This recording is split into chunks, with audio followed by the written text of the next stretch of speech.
We are at Ginger Tone Studios with Grady Shawver. I actually flunked a semester of guitar lessons in the seventh grade, but I could play circles around the other kids. I just didn't want to sit there. Maybe it was a disability or headstrongness, but I just didn't want to sit there with the Mel Bay book and go E, E, F, F, G, G, F. Yeah, F, E. the super. But I could do. Yeah, you could do it all. Yeah, me and Rodney, my buddy, we could play hoedowns, And, That's epic. Yeah, your flat pickings. I was listening to that album for your dad. Like, oh man, that's good shit. That's good country. Oh, thanks, man. I really have to step up for that because that's one thing about sitting in here doing this. I don't play a ton, and I play all the time, but not like a 4-hour gig where you really get in shape, So yeah, just to pick up something and start burning I have to get up to speed, But, awesome. But yeah, thank you. That was pretty cool. That was the last couple years of his life. There were songs that we had written together and songs that he had written. Because he was a pretty talented guy, a good songwriter. And just stuff that we had done. About every month, I would work up another song that we had done together or that was his, and I would sing it, do it in my style, and send it to him, and it would lift him up a bit, because he was doing the prostate cancer thing. It's a long, slow grind, and so we did that for about a year. And once I had about 12 songs or whatever, we made it into a CD and tribute to him. It's on Amazon and stuff. It was a really neat thing that we were. Yeah, that's awesome. I feel good about it, and it really did him some good, and so. Yeah, he wrote a lot of good songs. I mean, he was writing songs when I was a baby, Oh, wow. He and Mom split when I was 4, which, that's sad stuff, but that was 1967. And, but he left this Gibson LG3 for my older brother, who's 6 years older than me. And it was just always kind of this thing of curiosity around the house. And I knew Dad played, so that was always kind of a big, the legend of Dad type of thing. He's out there somewhere wowing crowds and doing all. But we, up until I was in about the 6th grade or whatever, we'd just go to it once in a while. And we'd just dick with the tuning keys and destroy it. And Mom's boyfriend would come over and tune it back up. And it seemed like there was always somebody around that knew C chords and a few simple things. So I was starting to take an interest in it. And then just one morning before school, I picked it up and I kind of did this. Thinking back, it was probably something in E minor, but I was just a very simple, rudimentary finger picking thing. But I was moving the E from E to F sharp to G to F sharp to E, just kind of toggling on the high E and B. I just had this little haunting thing. It was like I was kind of hooked, Nice. I came back from school and got into it, and so my mom's boyfriend Moose found that I was really interested, and he had some pretty cool guitars. Had an old Hofner and an old starts with an M. Billy Gibbons uses those amps now. Oh, Magna? Is it Magna something. Magnatone. Oh, okay. So he had brought the Vox and the Hofner and the Magnatone over, so I had that to play, and then Dad started coming into the picture, and so I was learning from Moose and Dad, and then some other local guys. There was a local lady named Patricia Bryan who liked to just do the honky tonk kind of. She would sit there and strum for hours, and yeah. And I could just practice, And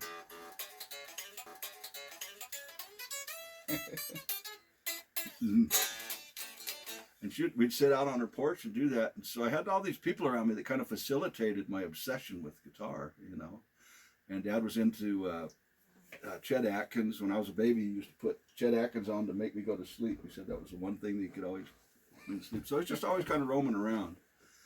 And so, I guess that actually would kind of cover my how I started. Yeah, We just kind of did that organically. Yeah, that's awesome. But yeah, then I moved up with Dad in the 8th grade, and he bought me a guitar, a little $80 Maya acoustic. It didn't play very well, but he says, well, we'll see how you do on this. He's kind of one of those guys. We'll see how you do before you graduate. Played it all the time, and he showed me lots of stuff, country stuff, and he was a good thumb bumper. And guess later that year there was a talent show at the Pierce Middle School, and I got up and played Malaguena and then a song called Springtime that Dad did in an open E chord that he had written, the open E tuning. Oh, nice. They really dug it. It was like eye-opening for me. The next day he was a logger and he would get off work at 2. So usually when I get home from school, he'd be there, you know, already, and we'd play or do whatever. I got home the next day and ran into, Dad's not there yet, huh? Ran into my bedroom to play my guitar. Where's my guitar? Oh no, what the hell did I do? I thought I was in trouble. And a half hour later, he comes rolling up and he comes out with a guitar case. He had gone to Orfino and to Tate's Music Store and opened it up, and it was an Ibanez acoustic, which is kind of ironic, you know, when he passed away, half of the guitars he left were Ibanez's. Maybe there's some reason for that. But it was a much better guitar. He said, well, you know, after last night, you know, you need something better. And it's like, he could really blow your mind giving you a gift. I've got a picture I put on Facebook recently. It's me at age 15. We were out in Dixie, Idaho. I was playing with Dad's band on a weekend, playing this telly he had gotten from his friend Norm in Cortez, Colorado, because he used to play around there. And I played that weekend, all this weekend. And I never saw it coming, and I never thought maybe Dad will give this to me, any of that stuff. He just had a way of surprising you, you know. So Sunday morning he says, well, what do you think about that Telecaster, son? It's amazing, Dad. I'm glad you feel that way. It's yours. Oh, wow. Boing, oing, oing, oing, oing. Yeah. Maybe I wasn't, comfortable isn't the right word, but maybe I wasn't used to him enough to know, you know, when something, it just always blew my mind when he'd do something like that. And he did that many times in life with guitars and stuff, and was always a big fan. And so yeah. So anyway, I moved back with Mom.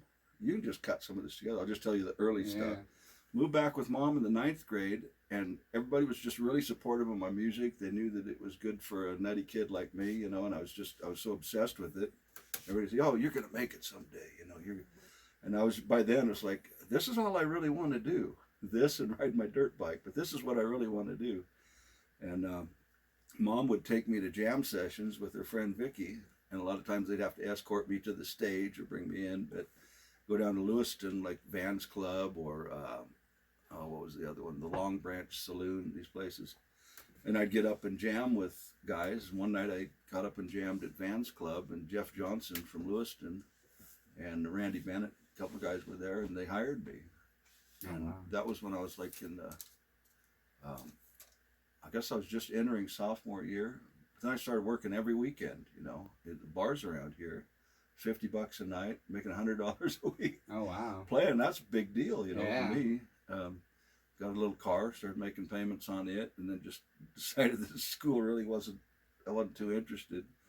So I did that for a couple of years, and then Marty Lukenbill from Lewiston was getting a band together called Ambush in 1980 to go to Canada. It's like these bands were starting to book Canadian tours, you know. Oh, wow. Cover band stuff, but, you know, whether it was a country rock band or a rock band or country band, whatever. But I hadn't met him. I met him, hit it off, and went and did a couple rehearsals with him, and really loved it. And man, I can go to Canada with this. Yeah. Like, whoa, Jesus, that was like making it to me from Julietta, you know. And so I left Sunrise. That was the band with Jeff. Kind of felt bad about it, but it's like, you know, the open road calls. I had made little business cards. Grady Shawver, have a strat, we'll travel. Oh, sweet. Well, and I had that before that. Well, now it was time to travel, you know. So so we started doing that and did that like on and off in several bands for, I don't know, four years or something. Went to Seattle, started another band, went and did a year in Alaska. Then came back, and my cousin had a band in LA that was opening up for like Berlin and some of those mid 80s bands, and their guitar player had quit, and they said, well, are you doing anything? I said, no. Well, you need to come it's time you came to LA. And I was 21 then. So while I was on my way down there, the whole band breaks up. So I get down there, it's just me and the keyboard player and my cousin want to do something. So we started from scratch. I started hanging wallpaper for my uncle, staying at their place, and we started putting a band together called ICU, I guess. And I hired a cool bass player and drummer from a Latin rock band. This guy's Felix Del Gatos, Felix and the Katz is what it was. And they're early 80s, kind of a punk rock, Latin rock pioneer guy, new wavy stuff. Really interesting guy. Anyway, after a couple of years, I started getting where I was in 3 bands. And so I was in my cousin's band, and then I joined another guy, Kurt Wilson. So I was playing around Hollywood a lot with them, both of those.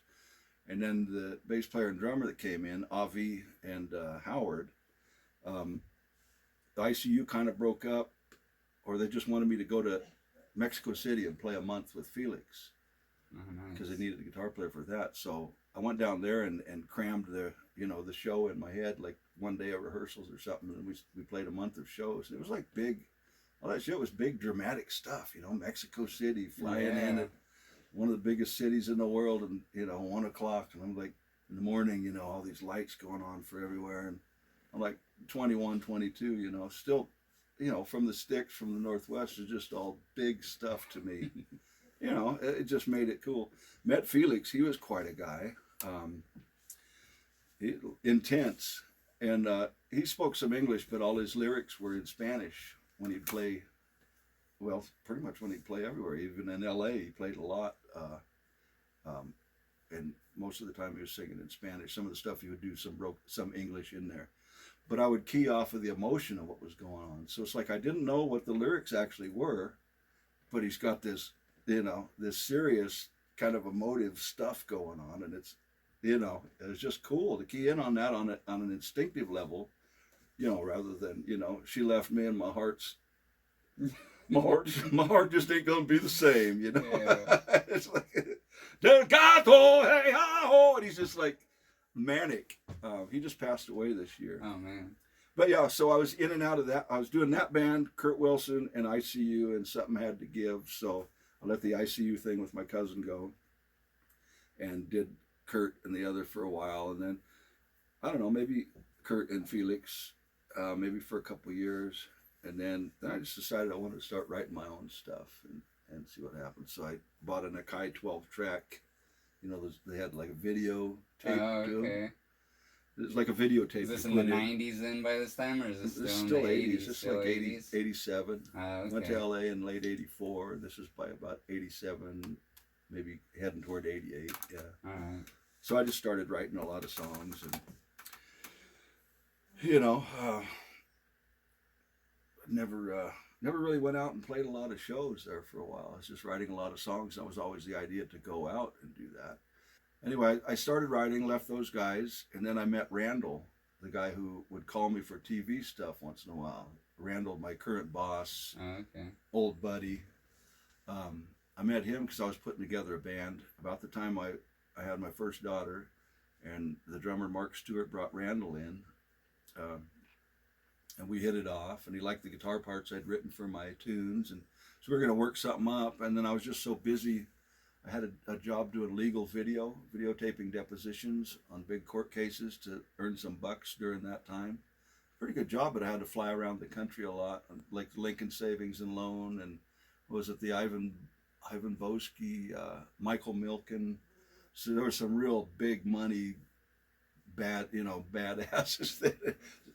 Big savings and loan scandals, and another one was Newman versus Stringfellows, one of the biggest toxic waste cases ever in the country. So I was flying around with my camera doing that crap, never took a guitar, and I was just getting homesick. And I came back and had my daughter, and they were going to put us in, have me be around town more.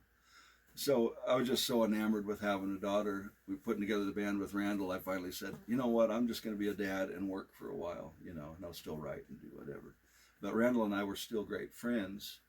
And the reason I told you about that is because he would call me back every once in a while. He would call me up, hey, you got a song like around 140 beats per minute or whatever, or send me a bunch of stuff, because he'd be doing various stuff where they didn't want to license a Prince song, for like a Penthouse videos, or it could be anything. We did a logging documentary where he used one of our songs, mine and Dad's. So they would find something like this similar beats per minute, as what they were looking for, as what the dancers danced for. Okay. In this case, it was Hot Bodies was a series. It wasn't porn. Yeah. It was just something he called me for. Hey, I got this little project, that I just put music in it, and so every once in a while I get a little check from him, and then I did a couple other little TV things, kind of came about on my own, and then I guess it was in 2010 or 11, John Scheider from Dukes of Hazzard came out with a show called Trick My What, and it was a spin-off of Trick My Truck. This is Trick My What, and they'd go out, and they'd hop up tractors, or it could be anything, it could be a lawnmower, it could be whatever. So I started coming up with some cues for that, and did that. Just always had the little ASCAP thing going, ASCAP checks coming. I did a show called Save Our Streets in '96, and it was American Justice Files. I had a song called Any Good Daddy on there, and that would be good because, I'd be painting houses and doing gigs, which is what I kind of started doing in the mid-'90s once we came back to Idaho. And I'd get like a check for a couple $1,000, maybe 10,000. He asked Steve Keller, this guy, well, how did Grady do on your documentary, the MMA one, The Hurt Game is what it was. And he said he did really well. So Randall he had come to a point on the show after 1 year. There's a lot of music to write for this Blaze cartoon, and plus he had other stuff going on. And they like to do a lot of revisions. A lot of times he says you could just do whatever, like for his Robot Chicken show now, he says generally there's very few, if any, revisions. He writes some music for this part, and they dig it, and it's fine. But when you have revisions coming back, and they want you to tweak this and tweak that, it turns into a lot more work. So he told the producers in New York he's either going to have to bring somebody else on to help him, or he'll have to get fewer revisions. And they said, we'll bring somebody on. So he ran me through cartoon boot camp, is what he called it. Nice. Huge learning curve, man, because I was just getting back into Pro Tools and trying to get that whole act together. And the production is I'm always working on that and my mixing, because that's a really challenging stuff for me. I'm getting a lot better at it. But anyway, it was, learn how to score to these cartoons and stay out of the way of the dialogue and have the moods be right. And it was like unlike anything I'd ever done before, in that usually, you're writing a song or you got a groove, even like for some TV thing, a lot of times it's a 2-minute groove, It's like maybe 2 parts, a verse, chorus type of thing, and you're just jamming and it's background music. Well, in a cartoon, it might just be like 3 or 4 seconds. He's going from point A to point B, and you have to hit his mark. He's going from point A to point B, and he's gonna bounce off a wall over here. So you've got to work all this out so you can hit that hit, get from there to there, have it be in a tempo, and you've got to write the music in your head, and you've got to do all the instruments for just that, couple seconds, 3-4 second bit, So it's like you have to do drums, horns or whatever, guitars, bass. You have to write it all and keep it all going. I've noticed I've gotten kind of like, it's a constant little distraction thing with me, because I've always got like a couple things cooking in my head, because that's how I have to, trying to think of something in my head, and I'll punch out some drums to it. Okay, does that work, So now I've got to keep that in my head, so I grab the guitar, and then I've got to do some harmonies and then lay some bass on it, and then maybe some horn punches, and all that shit. So like for 3 or 4 seconds, it might take me like 20 minutes, to get that. So it take me about a day to get a minute, to get a good minute of work, because it's very work intensive for all these little start and stops. So every once in a while you'll get a stretch where they're just out rocking and driving their little cars, they're hauling ass around the woods or whatever, or through some city. Then I can stretch out a little bit, but still it's never a 2-minute jam, then you're talking like maybe 15 seconds.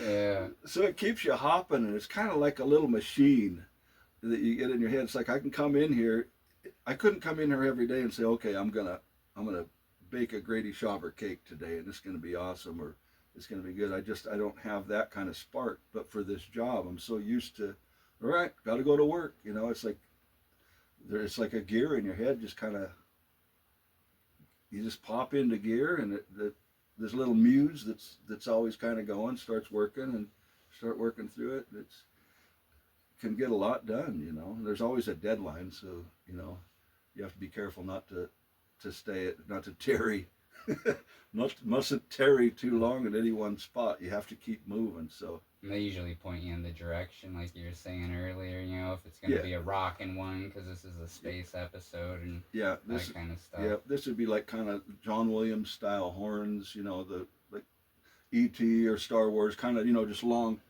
Randall calls them footballs. You know, like big long whole notes and you know, like ba da da da.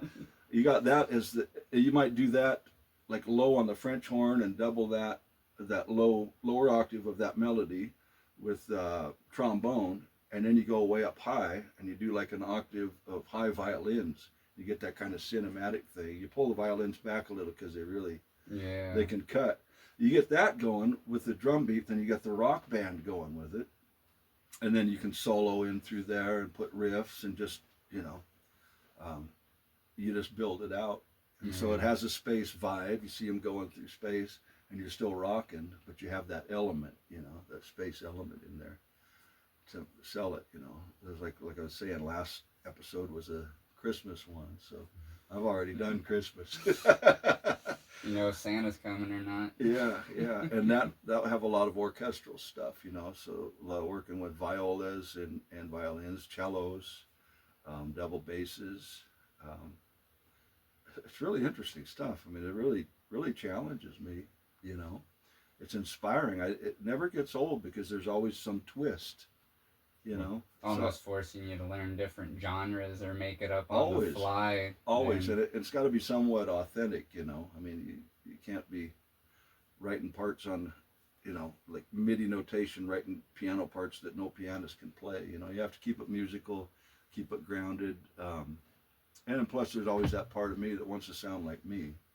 I don't. This isn't like a cover band thing, you know. For me, this is, you know. It still feels totally like me. We're just heading in a direction, and so yeah, I never feel like I'm missing out on creativity. You know? Awesome. And then I'll do this all day, and then go out and hang out with my wife Janet at night. And I've always got a guitar sitting there, and I'll pick up and start noodling around. You know, it's just I'm so immersed in this that, you know, finally, I don't know, after all the ups and downs of being a musician, and I don't really regret any of it, you know, because I never went in it to get rich. Yeah. But in LA, back in the 80s, like I was saying, everybody was looking for the record deal. You're willing to starve and do whatever and play these showcases and stuff. Because once you got that record deal, then everything was going to be better. Yeah. Your life was going to be wonderful. And that kind of phased out. And there's a lot of good people didn't get the big record deal, you know. I was in a couple bands that got real close to it and didn't get it. And that's part of that was when I wanted to start writing my own stuff, you know. It's like initially I think all I ever wanted to do was just create and hopefully make a living at it. Yeah. How many CDs do you have out, or albums? I've just got the two out. Now. But you got a huge song catalog, it sounds like. A bunch of songs, probably a couple hundred if you count, you know, the good and the bad and the ugly. Yeah, that's awesome. And stuff. A lot of them are on cassette, you know, because I used to master the cassette from my Akai. I have to fix my cassette deck actually and transfer some of that stuff because some of them are pretty good. And some of them I might revisit, you know, at least musically, maybe lyrics. I don't know. It seems like I'll come in here to rework something or work up an idea. One of the 400 or 500 clips of ideas I've got in my phone, and I'll invariably start out on something else. You know, it's just, you know, you got to strike while the iron is hot. But you know, at least have a phone around to put it, you know. Yeah, to so your put phone's your a big part of it, or, you know, any digital thing you can. Yeah, just anything. Used to be just a little handheld tape recorder, you know, like a little cassette recorder. If I was out in the living room playing something that sounded like it had promise, and I really liked it, because I learned early on that you are going to usually forget it at some point, you know. So just lay down a snippet and come back to it later, because you always think you're gonna. But now I've got so many, I wouldn't even know where to start. Yeah. And to tell you the truth, this job keeps me pretty busy, and I do want to start on another album, or maybe I'll just go singles, you know. instrumentals or whatever I want to do, because I've got my day job, which is this, which is fine. It takes all the pressure off, you know. Yeah, you don't have to be a starving musician. Yeah, I mean, you know, but before this came out, I was over in Seattle painting houses and playing gigs every week, you know, playing, you know, usually maybe 3 nights a week with Knut Bell, who was a country guy, great guy, good songwriter, big, he was a crab fisherman in the Bering Sea, like the deadliest catch kind of guy. Oh, wow. And he sang, and I don't know, around early 2000s or whatever, he started, when they'd come back off the sea, he'd play Ballard and all these places. There were a lot of fishing kind of culture around there, but also it was kind of hip, you know. Clubs like the Tractor and whatever were around there. And that's a long story getting there, but I wound up hooking up with him in 2011. I played with him till 2016. And I was at a point where, you know, I'd had problems with alcohol and was really serious about, you know, just getting away. I sold a Telecaster because I'd walk in my little music room after I'd gotten sober, and it's like that thing just seemed like it's supposed to have a beer next to it. It was like, I can't do this, you know. It's like, I'm not going to gig. I'm not going to start working my way up through the dive bar bands in Seattle. I'm just going to work on this, you know, getting a solid life together. And so I'd like sell that guitar and got some others. But anyway, I started going out on the road with Earl and learning Earl Weir, who plays with Kelly Seidel in Coltrane. Good guy, good singer, man, good country singer. I would fly in and out of like Denver to play the Grizzly Rose with him. Nice. One time we opened for Luke Bryan just before he hit big. It was kind of cool seeing how they operated. They were like a little army come in. Man, they'd set up their promo stuff and their radio stuff. They'd just pop the, you know, face off of a big, you know, anvil case. And they'd have pull out the antennas and boom, they're already talking live with radio and all this just, man, what, and after their show, they're gone within like an hour, 45 minutes. It's just like boom, boom. They come in like a big gust of air. That's the way Nashville was working at the time. I saw, you know, it's like, man, these guys are like a little army. They're serious. It's really competitive. And anyway, that was cool. I'd fly out and play with Earl, do clubs like that. And then I went on the road with him in 2011 and got my, you know, my sober playing, you know, being on the road, you know, that kind of entails a certain amount of, you're always around drinking every night. Yeah. And, you know, and craziness and just a lot of the old vices and things that I would fall into before, you know, or that, you know, the temptations, you know, women and booze and just hell raising and all that, which none of that. Just went out and played, made a really good friend in Kenny Alvers, who's a great pedal steel banjo player, telly player. He's a kind of bluegrassy guy from Darrington. I guess in Darrington up north of Seattle, there's a bunch of people there. He says they're all a bunch of Tar Heels. And that's like North Carolina, South Carolina, bluegrassy guys. So he had a lot of that vibe going for him. And anyway, we were on the road with Earl, and he says, "Hey, I know this guy in Seattle that's kind of like you. He got sober a couple years ago, but he's like he's kind of vocal about it. And actually, a lot of people in Seattle Seattle went through hell after, especially the grunge and everything. There's so much addiction and depression and all this stuff." And he says, "Felix is kind of a light for a lot of these people." I said, "Whoa, that's kind of cool, you know." So we'd go back to Seattle in between trips, you know, out to Wyoming or Arizona or Oklahoma or wherever with Earl. And I really my daughter's in Southern California. I really wanted to get based in Seattle to have my daughters come up on easy, regular visits, and really just, I didn't want to do the road so much, you know, nothing against Earl, but I met Knut. He came watch us playing, and I played one Sunday afternoon with him. He says, "You know what? My guitar player's kind of iffy right now." He says, "Anytime you want this gig, it's yours." And so like, I think I did one more trip, and within a month I was playing with him all the time. Nice. And yeah, we did a couple albums together, wrote some songs, but it was really cool having that sober guy, you know. this isn't about music really, but it kind of is because a lot of musicians suffer with addiction and whatever. It was cool to be standing next to a compadre who was on the same similar spiritual wavelength and clean and sober and being positive and just not wallowing in this being stuck.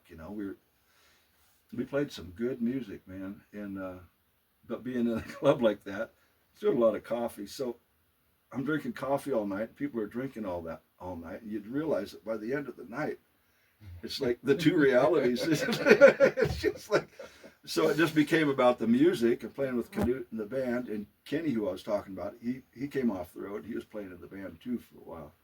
But I tribute him with, getting me and Knut together because that wound up being 6 years of coolness. Awesome. I just went back and played with him again a couple weeks ago. That's a country band? Yeah, he's... I'll send you some links or something. Awesome, yeah. He's got this big ass Johnny Cash kind of voice. Oh wow. Big barrel chested dude.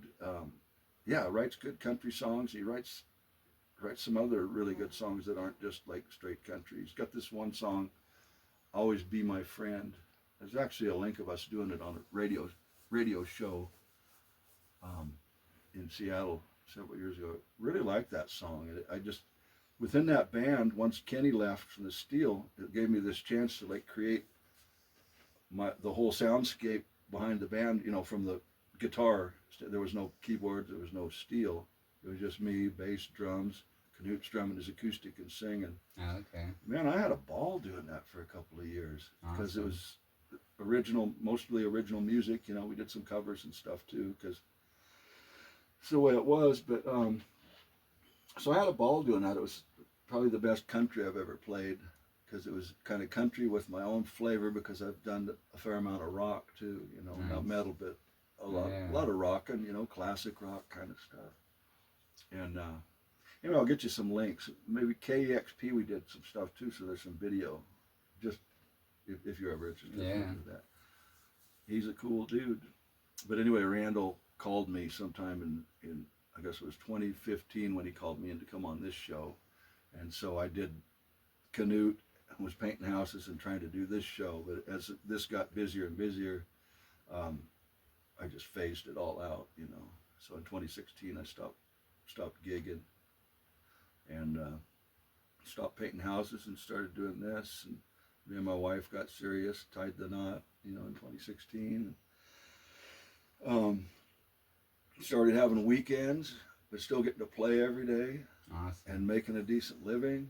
And just so, for me, I mean, that's success. I'm doing what I initially wanted to do. And then you still go set in with bands? Are you currently in bands? I will once in a while sit in with Marty, which is a lot of fun, but they play with the backing tracks. So I haven't been able to go around here and like play with a whacking drummer like Bill Wilcox. And be able to take extended solos or breaks or just kind of improvise on the groove a little bit. It's so that's all I've done around here has been with Marty, and it's a lot of fun to go sit in with them, But if Jess LaFollette was around, he and Kim Barton and I had a band called Gas Money about 20 years ago. Oh, I've heard some stories hanging out. I've heard a couple of nothing bad, but hanging out with Kim, since he drums for us in the Gilroys. Kim's a great guy, man. He was sober during that time too, and I was sober when we first started. I slipped and fell a lot with drugs and alcohol and some drugs like pain pills and shit like that, and then other stuff at different times. But alcohol was usually the one that would open the door to all that stuff. Yeah. But anyway, so Jess was the heavy drinker like the first year, and then I started drinking. It was like, here, Jess, hold my beer. I'm going to show you how you get really fucked up. So. Oh, man. But we had a lot of fun, did that till like 2004. So I joke with Kim. I say, man, have you had any luck resurrecting Jess? Because it'd be fun just to have us three get together and just blow one out, every couple months or something. Just go blow one out, for the old days, for fun's sake. But I don't know any bass players that know a gazillion songs that, that want to go out and do something like that. But I imagine, at some point, who knows how long this will stay as busy as it's been, at some point I'll probably want to go out and do a little more of that. But I doubt I'll ever really be out in the bar scene like Steady Eddie, unless it's got some other aspect to it, like something that's like destined to make a bigger push, or maybe go on the road or go to Nashville and play, or meaningful. Yeah. Career-wise, because I'll be 62 here in a month, and it's a lot of fun. That's another thing with this music. Once I'm happy within my music and within my life, and my marriage is good, and we have a lot of fun, man. It's like I just feel like I've almost got it all now, like for me. Yeah. To some, that would be like really humble. It's like, what, you don't have that much? Well, yeah, I do, man. I'm happy. I'm getting to create, make a living, play all the time. Happy wife, happy life. Back full circle after going out and making racket. In several places. From when I was a kid till just 3 years ago. Now I'm back to the town I was born in. Yeah. So yeah, it's I'd right say now. That's successful, man. Yeah, just having a lot of fun. Yeah, just never go into music for the money. Yeah. Just do it because you love it, and do what you have to do to keep doing it, and just never swear out, never get bitter and just swear off of it because the big deal didn't happen or whatever. You know all this because you're that kind of guy. I know that you love to play, and you're going to play regardless. And you never know what's going to happen. What is the project your job you're currently working on? For the last 9 years, I've been working on Blaze and the Monster Machines, doing underscore for them. It's a cartoon on Nickelodeon, Nick Jr. Yeah, we got nominated for an Emmy in 2018 for our underscore composition. And yeah, it's rock guitars, a lot of classic rock sounding stuff, with varying backgrounds. It can be anything from orchestral to horn arrangements to twangy country stuff. Depending on the episode, they have recurring characters that come in. One of the characters that I like for the ability to play my telly and do the twang stuff is this Starla. She's like this cowgirl. Yeah! She comes in every, maybe 3 or 4 episodes, so you get out the telly and do some telly tickling. And between the recurring characters and just the themes of the different episodes, it covers a lot of ground. But there's usually that constant. Blaze and AJ, the main characters, it's always going to be rocking classic rock. So it's always going to be like a Les Paul or humbucker through a Marshall kind of amp. And awesome. Yeah, it's a lot of fun. Yeah. Where do you draw your inspiration from usually? Do you have like a main source, or is it just maybe the job at the time, or? At this point, it just kind of bubbles up. I kind of try to keep my mind kind of clear with regards to the inspiration. I don't hear something on the radio and say, man, I got to do something like that. I don't chase any of that stuff anymore. I probably did back in the day, try to emulate something that I'd heard, not rip it off, but, a similar vibe.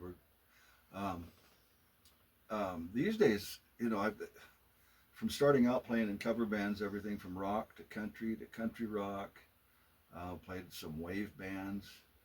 I learned a lot of chops and how to approach a lot of different styles that way. But these days, wanting to write what comes from me, I just kind of wait for whatever inspiration. And it could come from a guitar lick that I fumble on, or I could be wrapping up work from Blaze for a day, and maybe it's just a thing where I've been rocking all day, and it's like I'll just play the guitar for a few minutes, and some real nice moody thing will come out. That's like totally opposite. And it's like, I like for stuff to bubble up, but some of my big influences definitely have been Mark Knopfler. When I heard him come out of the radio in like 1978, I worked a summer for a farmer, worked a harvest for a farmer out in Gifford, and bought myself my first Strat from Herzl's Music down in Lewiston. Herzl let me make some payments too on the last remaining bit. He's a cool guy. Got that, and my brother Ed, I was down in LA one summer with him after I got my telly. I was telling you about earlier that Dad had given me. bought me a 1968 drip edge Fender Pro Reverb, the Hollywood Music Store. Yeah. Same year as this. And between that and my Telly, or my Strat, my 79 Strat, I could pretty much nail the Mark Knopfler tone. And that's like all I wanted for a while, just the Strat in that clucky second position. That's all I wanted to play, you know. He was a big inspiration. Steve Morse from the Dixie Dregs was, just for the fire and just his just outrageous musical abilities. I never really copped a lot of that stuff, but I gained inspiration from the energy of it, you know. I've never been that highly technical at all. Jeff Beck, huge one. Yeah. David Gilmour, a lot of the usual guys, but even back in the country days, you know, who I think had a cool guitar style is Waylon Jennings. Yeah. He had Reggie Young and some other guys play on some of his albums, but he had some pretty cool chops himself. Just that sound, you know, that phaser Telly with fairly light strings on it, coming out through a couple, you know, super reverbs or whatever. Just that stinging kind of twang. I just loved that kind of stuff. Merle Haggard, Chet Atkins, Jerry Reed.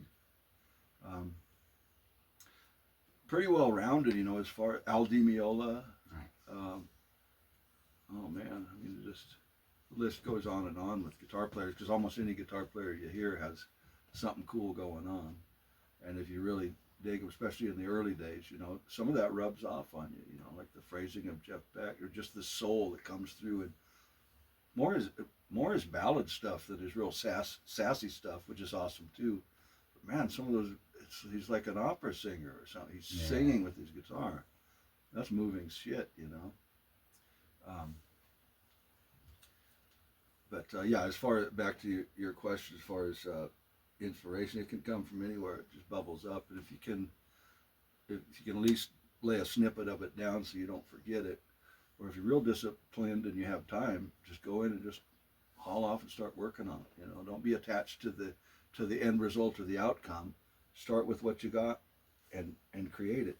You know, that's some traps I've gotten into at different times in my writing. Was you get used to the songwriting process and everything, so yeah, I like this, and then it's like, yeah, but I kind of want it to be over, and you start cutting little corners and this and that, and you just miss out on the process. You know, they say in life, you know, it's the journey, it's not the destination. Yeah. And that's true. I guess some people have that from the get-go, and other people have to learn it, you know, through life.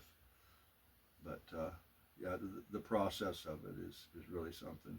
My album, The Climb, was really satisfying for me because it took about a year to do, because, you know, every month I would kind of do, pick up on something, and I was kind of trying to build my discipline back up, because during my lost years, you know, I kind of lost some of the discipline, you know.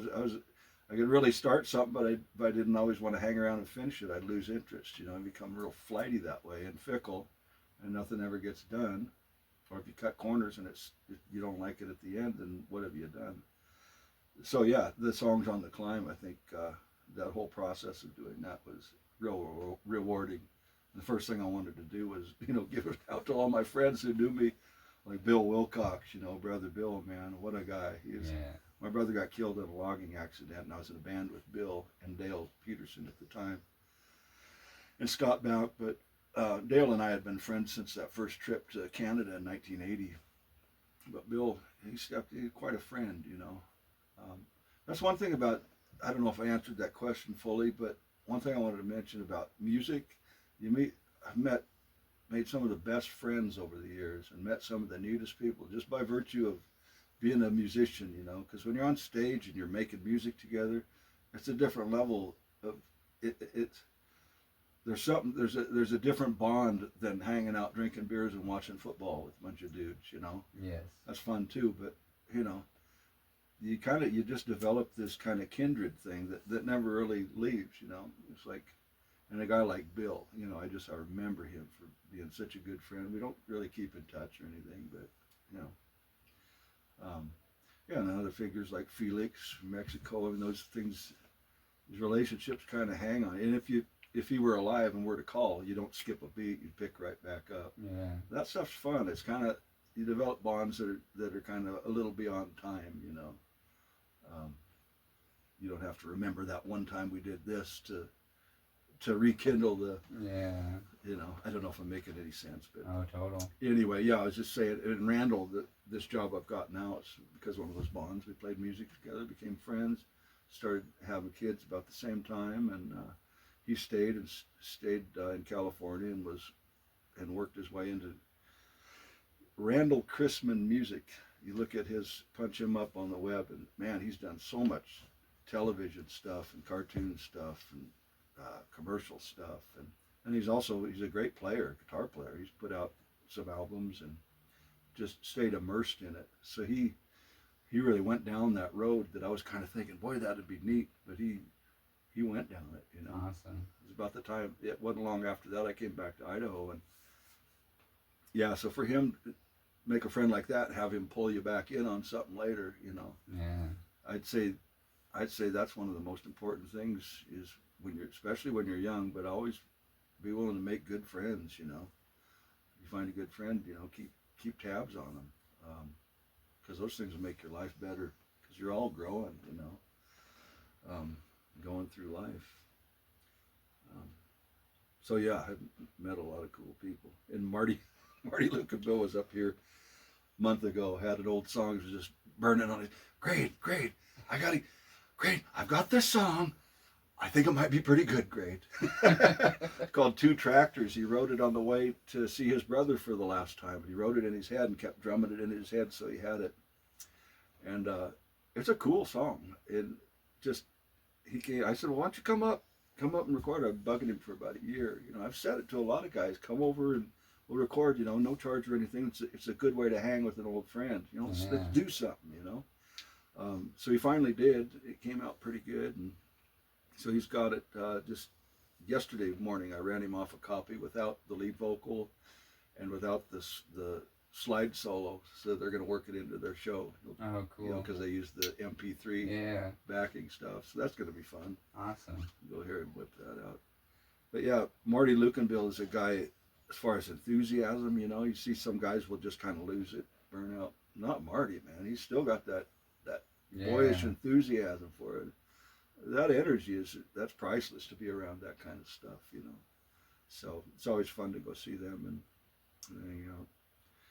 But yeah, my best friends today are probably, you know, 8 out of 10 of them are going to be guys that I played music with early on, you know, or at some point, you know. Yeah. So I'm a musician. Yeah.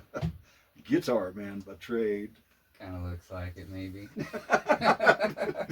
An embarrassment of riches for me. A lot of those are gifts. Like that old Gretsch.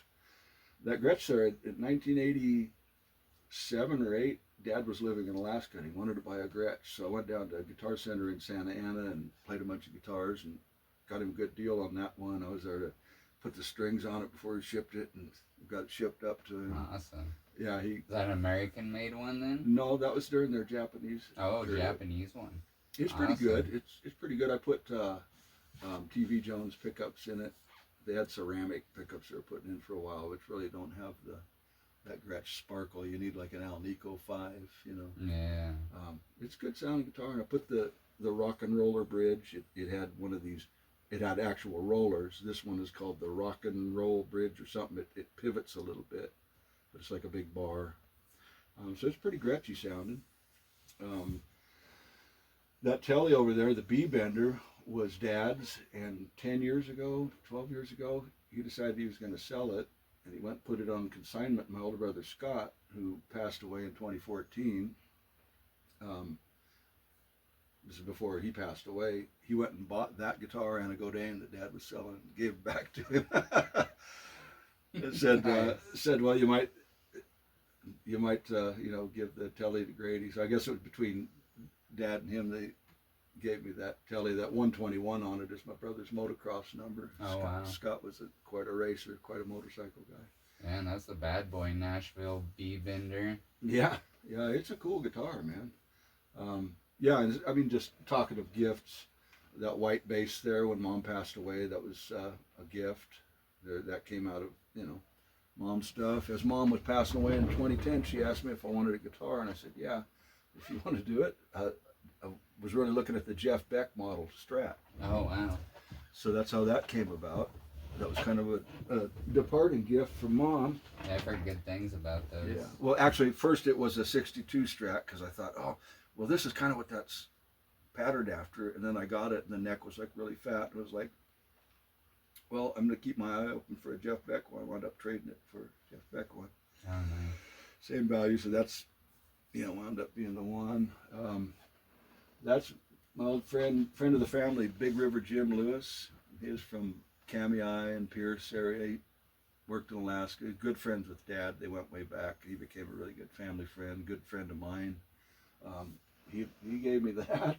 Wow. That Gretsch, and he gave me that baritone Gretsch. Nice. And he kept, just, it was so cool of him, and he was so enthusiastic about my music. He and Dad would come over to Seattle and watch me play with Knut. And oh, wow. big, proud-looking country guy. Fun stuff, man. So I just decided at a certain point, I was like, man, that cannot stand. So me and Janet, my wife, bought him this. And he passed away February of this year, so it came back. Those are pretty good little guitars. It's the Electro something, but the pickups are nice. It's got a center block, real spanky tone, okay. very, very Gretschy. I could keep going through them, but I guess what I'm saying is that I've been given a lot of gifts. Nah, that's cool. Then traded an amp for that Les Paul Standard up there, that 2003, and I did a couple shows with each of them. I was like, man, the Les Paul, that's the sound I've heard all my life. That's the one that, kind of tickles you somewhere. And I guess maybe at a certain point, it's like, I don't really want to embark on PRS land now, which is a different deal. So it's like, as nice a guitar as that is, I'm probably going to reach for the Les Paul every time I'm going for the LP type of tone. And so, so I moved it. And nice. It's no biggie. I've got the things that are working. And, if they come off the wall or out of the case, several times a year, there's no reason to get rid of them at this point. But yeah, it is. You know what is a cool guitar? Is that little J Massix. It's a Squire. I just traded a delay pedal for it. Yeah. A nice Keeley one, but they aren't very expensive guitars. That is a cool little guitar. It's the J Massix Jazzmaster. Yeah. It's a Squire. Nice. It's my only Squire. You couldn't tell it. It's just crazy how, some of these guitars are just like little sleepers, Yeah. It's neat, man. It's got kind of a P90 sound, but a fatter, kind of honkier. If you ever get a chance to play one, try it. Nice. Or you can take that one actually, and you keep it at play it for a little while if you want. Because I think you'll love it. Yeah. I've been really digging cool. The P90s. Cause I'm still trying to figure out what are, of course, it's like, that's why I have a few guitars, have the different sounds, but it seems like the P90s, I don't know, I started leaning more towards the P90s or the single coil sound. P90s are magic, man. You can get snarl, you can get them to sing, you can get brash sounds out of them, you get them to twang like a Telecaster on steroids. They're, boy, I don't know, maybe P90s might be the ultimate shizzle for me these days, Nice. But I never had a P90 guitar until maybe 4 or 5 years ago. Oh, wow. And I've got a couple now. I've got an SG P90 that's pretty cool. And that Les Paul Special, those are cool little guitars. P90, it's just a flat top. It doesn't have, the fancy LP stuff. Yeah. Those things, just slightly darker sounding, but man, with the P90s, they just really sing. I mean, nice. You get a note, it's electric. Love that guitar. I'm selling this one over here right now, the one on the end, the Gibson Midtown. It's P92. Ooh. But it's close enough to the LP Special and the SG P90 that, just let it go. Yeah.